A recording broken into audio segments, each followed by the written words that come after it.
Well, welcome back to Base Camp, WNC.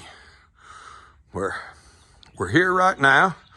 I've seen a couple of these things. I'm going to do my adaptation on it. But this is an old working freezer. And we are going to make a germination chamber for growing microgreens and also for sprouting vegetable plants. And basically, I'll give you a quick rundown. Here it is. They will use a crock pot in the bottom for a heat source with water in it. Come on, door, cooperate.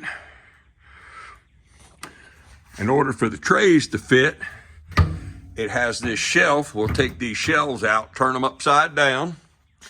In order to get the tray to fit from here to here, this is in the way. This gets cut off right here. I'll show you how we're going to do that. We're going to then put something in there to seal that door up. I'm going to show you and I'll tell you where to get the controller for it.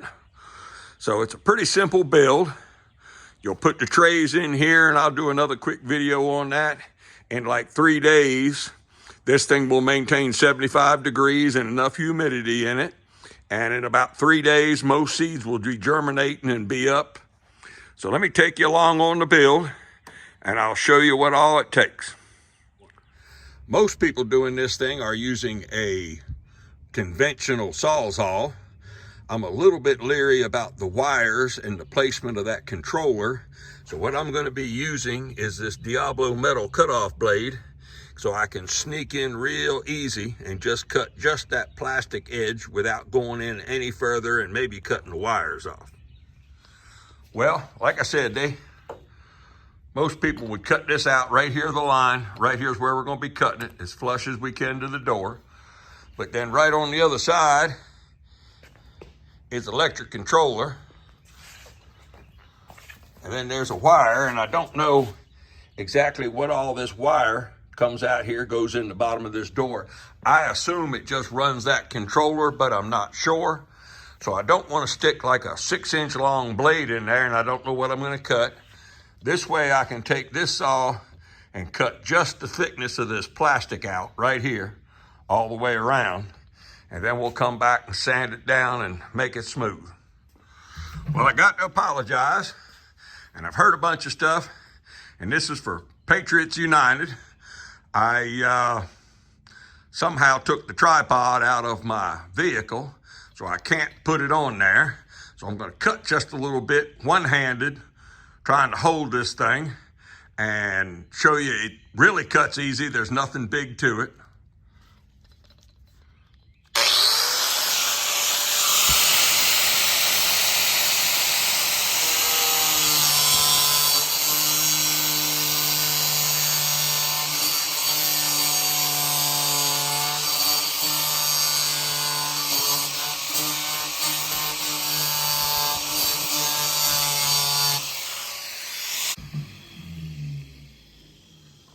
There it is.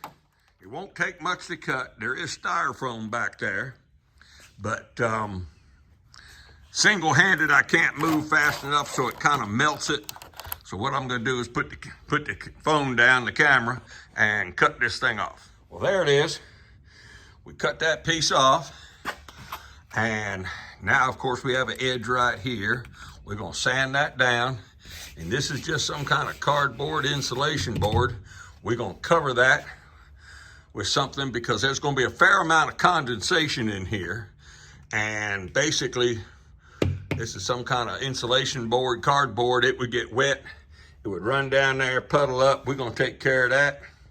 So let's seal this thing up. Next step, we're going to be using what they call just a plain old grinding flap sander.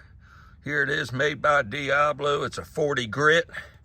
And it's just sandpaper going around. We're going to sand all that high edge on the plastic off. Well, here's what we're after. You can see this fish hook sticking out here. We're just going to take this flap sander and just grind this all down smooth so there's no rough edges to get your fingers and everything cut on. Well, here's what it is. Now with it all sanded down, no real rough edges. Now we're going to cut a piece of material to fit in this square and seal this thing up. And I've had comments about it, but I'm kind of a scrounge builder. This is something the owner has. They actually bought a greenhouse and took down. And this is, they didn't put it back up. This is just laying in the woods as scrap. This is this double wall panels. And we're gonna cut the square for inside that door out of this panel, and because they have it already. Okay, so I've cut this sheet of double wall material out, and it's gonna fit right there. We're gonna put liquid nails or construction adhesive back here to glue it on. We're gonna seal this real good to keep any moisture from getting into that insulation. But I mean, I don't really see why you need something like this, a piece of aluminum flashing. You could put 2 pieces of aluminum flashing, vinyl flashing, anything just to keep the condensation from getting in here. That's all it is. It doesn't have to be, they make that tile board for like renovating bathrooms that is like a piece of masonite, which probably wouldn't be the best thing to put in here, but it's got that slick white stuff on it. You could cut a piece of that and put in here. But I mean, I don't know, you might be able to spread enough glue on here and put 6 mil plastic on it and glue it down almost like wallpapering plastic. Anything just to keep this board from getting wet.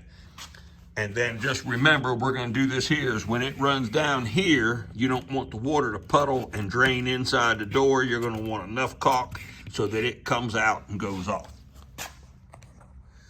So what I've done right now, I just popped the upper hinge up, took the door, laid it on some blocks, and I've got the plastic panel to put in there. We're gonna put some construction liquid nails adhesive in there, and with it laying flat like this, it'll just be easier to put the panel on and weight it down.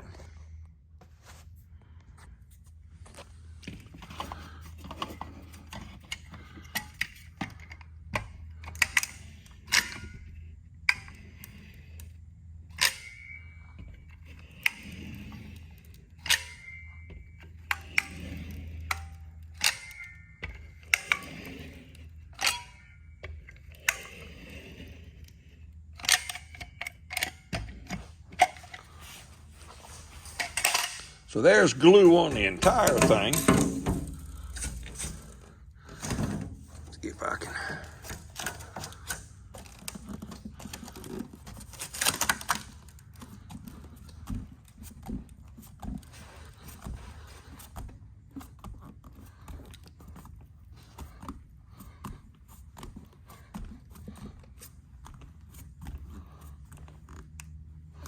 Okay.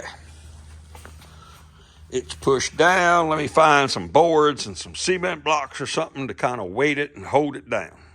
Well, there's what it looks like. We put 5 cement blocks on it.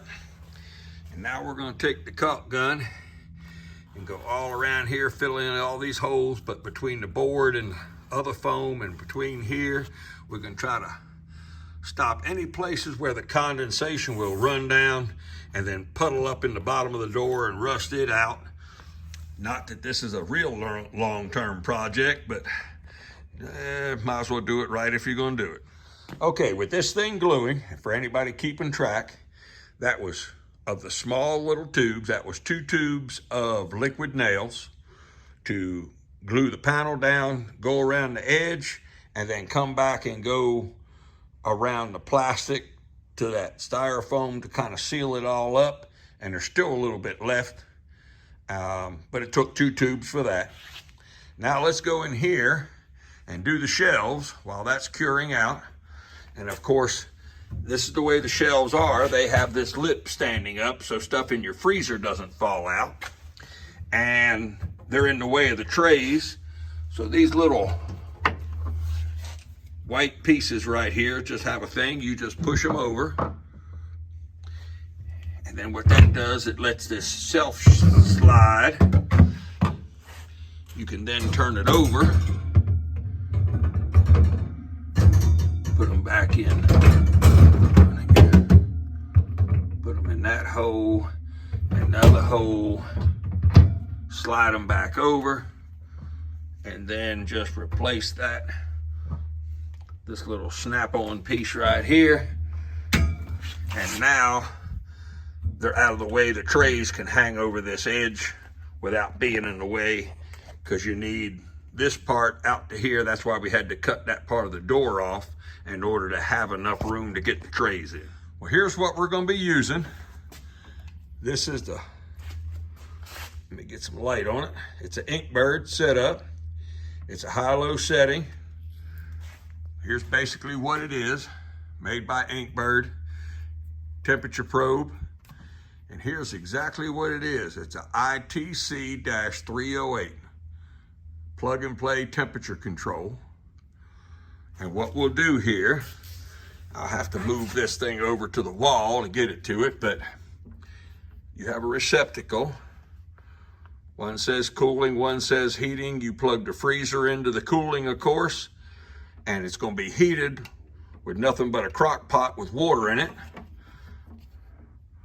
Plug that into the heating, and then we'll plug this thing in and bring it up to Fahrenheit and set the temperature for 75 degrees. Put your trays in there, close the door, and that's it. Well, this thing shows up funny on the thing, but I mean, I took the directions, changed it to Fahrenheit. We set the temperature right here for 75 degrees. There's a 3-degree differential between heating and cooling. That's in the settings of the paper. And I don't know why it shows up here. This thing's blinking already, but just sitting here. Right now, the inside right now is 63.9 degrees, and it goes for a temperature of 75. And if you see it, the heating light is on because it's trying to heat it right now. Gonna take forever with the door off, but we get the door put back on when the glue sets, and I'll probably shoot another video. We'll fill the trays up when we get it sitting there and seed them, and in about 3 days they'll be germinated in this chamber. Well, here it is. We have the temperature probe just hung up on the second shelf where the cords go in and out. We just taped it right now, because I don't believe this crock pot's gonna work. This is a old digital one, because after 8 hours on low, it automatically shuts off, so it's not gonna work. I believe what you're gonna need is just the old high-low on-off crock pot. I don't think you can get that fancy with this thing. Time to make a trip to Habitat or Goodwill. So it's the limited cord right now on the crock pot, and there's a sensor cable. Heating and cooling plugged into the wall, and the temperature currently right now is 66 degrees inside, and we're shooting for a temperature of 75 plus or minus 2 degrees, so it's aimed at 77. The crock pot is on heating right now, and everything's working. Well, here it is sitting in place. We're gonna see what it does. We're gonna put a different crock pot in there. They're gonna seed some trays and put some sprouts in, and they should be sprouted in 2 or 3 days, depending on the seeds. We'll bring back another episode when that's going, but if I can ever be of any help to you or come up with different ideas, or if you need help building something like this, like I said, I'll put a link for the INKBIRD temperature controller. It's just off Amazon. I don't think it's anything special. They're like 30 bucks. But if you have a freezer that's not freezing everything good and hard, it'll probably work enough to do this with. It doesn't have to be a new one. But like anything else, like it, share it, subscribe, tell your friends about it. I'll see you on the next one, and I will give you an update when this thing starts sprouting stuff and tell you how long it takes and how it's working. Thank you for watching.